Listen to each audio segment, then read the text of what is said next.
I was just going to briefly mention about science, freshwater science, and some of you may have seen an article written by MP Stuart Smith about fighting bureaucracy.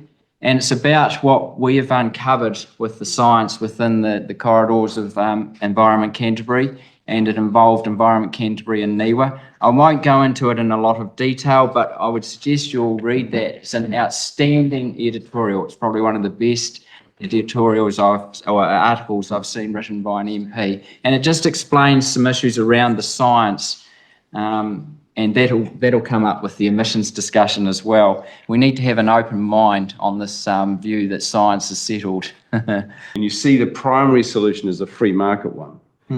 My experience in 25 years of environmental work is that we cannot rely on the market to look after the environment. Time and again, it will compromise the environment if it's profitable. Yes, and that's the nature of the market. Or is there a question in there, Steve? The question is,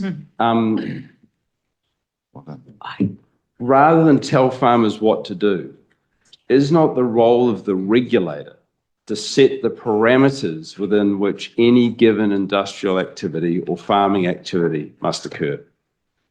And that's the purpose of regulation, because a regulation that's complex and fails to do that is not helpful. But surely we need to say, if the regulator has any responsibility, is to set the parameters within which an industry must operate. Well, I think the first thing regulation needs to do is assess if there's a problem that needs regulating, and we haven't even got there yet. How much warming does agriculture contribute each year on a net basis? Let's go throw out a rough number. Saying in New Zealand? Yeah. I mean, it's half of our emissions. Yeah, that's emissions, not warming. This is the problem. We haven't actually quantified if there's any warming coming from agriculture. So why are we rushing to regulate when we don't even know what the problem is? We'll let Owen, go into more detail about the science. Thank you, Mr. Chairman. I've looked forward to this privilege of submitting under your chairmanship and welcome the opportunity to share a few. Thank you very much. Very kind. Share a few thoughts with you. I just want to focus in on the fact that the research around methane is evolving and evolving quite quickly. We've got historical work that was done back in the sort of 1880s, the 1980s and 1990s. Just I'm getting older than I thought. That work was really focused on the potency of the individual methane molecule. And a lot of work was done to show that that one molecule was more potent as an absorber of a radiation than a molecule of carbon dioxide or whatever. What that overlooked, of course, was how much is there in the atmosphere. And I've got a PowerPoint thing. Is somebody able to bring that up, or? We've got it in front of us. I've got it in front of them. Oh, you got it? Yeah, oh, we've got the handout on. Thank you. All I want to say very quickly is New Zealand's ruminant methane is 2 parts per billion. That doesn't really mean a lot to people. If you're flown from Auckland to Los Angeles, 12,000 kilometres, and you conceive that as being the kind of total atmosphere, and then ask yourself, what portion of that journey would be New Zealand's ruminant methane? It's 1 inch, it's 25 millimetres. And I struggle to think that the impact of 25 millimetres over 10,496 kilometres is something that we ought to destroy 25% of our dairy industry and 5% of our meat and wool industry that hasn't already been decimated by trees. It just doesn't make sense. It's not logical. It's not practical. It was Professor David Frame that said that New Zealanders over the last 100 years have provided 1/10 millionth of a degree centigrade per year to warming. 1/10 of a millionth of a degree. And it just doesn't make sense. But this is the slide I really want to focus on, because this is where the new science is.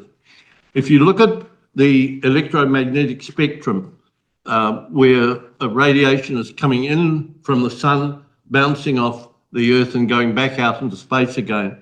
And the way to think of this is a radio station. If you want to hear a radio station, you have to tune it to a particular wavelength. the sound's in the room, but unless you tune it into a wavelength, a particular wavelength, you won't hear it. It's not effective. So methane and carbon dioxide, water vapour are all gases that operate at certain wavelengths and only in those wavelengths. So if you look at that diagram, particularly you see the dark blue is water vapour. It absorbs right across the spectrum. Methane in 3 places, but the first 2 places are under that black swinging curve, which means that part of methane is not absorbing any radiation at all. So a big chunk of the methane that's out there is not having any effect at all. The blue area on the right-hand side, that's where methane does operate, but it's completely swamped by water vapour because they're on the same wavelength, and water vapour is just as effective, if not more effective, as an absorber than methane is. And so there are 2 methane molecules battling against 5,000 water vapour molecules. So we suggest to you that the issue is not really a scientific one. There is no case to be made out that New Zealand farmers are contributing to warming of any great degree. It becomes a political issue. We feed 40 million people more on a protein basis. We use CO2 every day to grow grass and we sequester it into the soil. We've got the lowest carbon footprint in the world by 40%.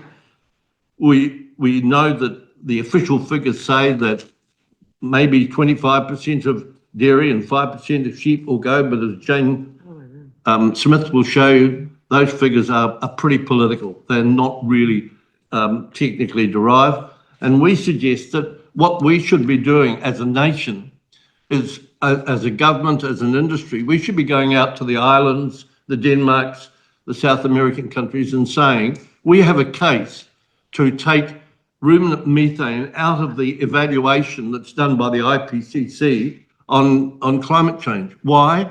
Because us humans, we are sending 3.5 times more CO2 equivalent into the atmosphere than ruminant animals are around the world. 3.5 times more, but we're not being taxed. Why?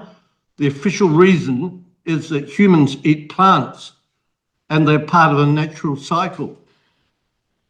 Do I have to say any more? I mean, many of the numbers around these things are very loose. I mean, they're often portrayed as being very accurate. For example, how much methane is there in the atmosphere?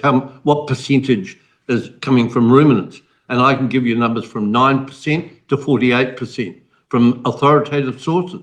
Nobody knows. We assume that 14 is somewhere about a midpoint, but you can pull whatever number you want because it's just a very difficult thing to measure. How do you know a ruminant methane molecule from a rice paddy molecule? Do they look different? No.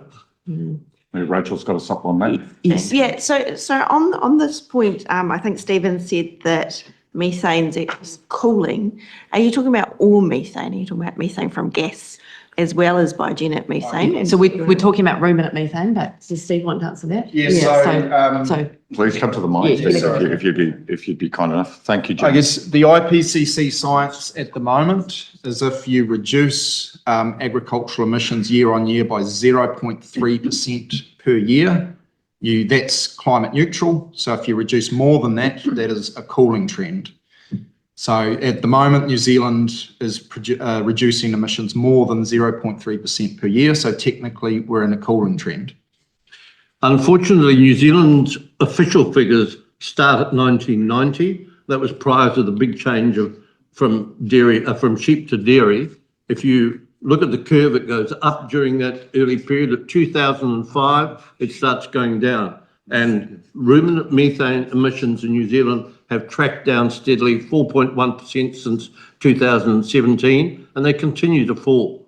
It's the bathwater, the water going in at the top is not coming in faster than the water going out the plug hole, right? So the amount of methane is just gradually shrinking. I am personally genuinely very grateful. I think this is very insightful. Your briefing document was challenged us, you might say, to think beyond the scope of what we know to be our own truth. So thank you very much We've met time. Travel safely and thank you for your efforts coming all this way. Thank you. Thank you very much. Thank you.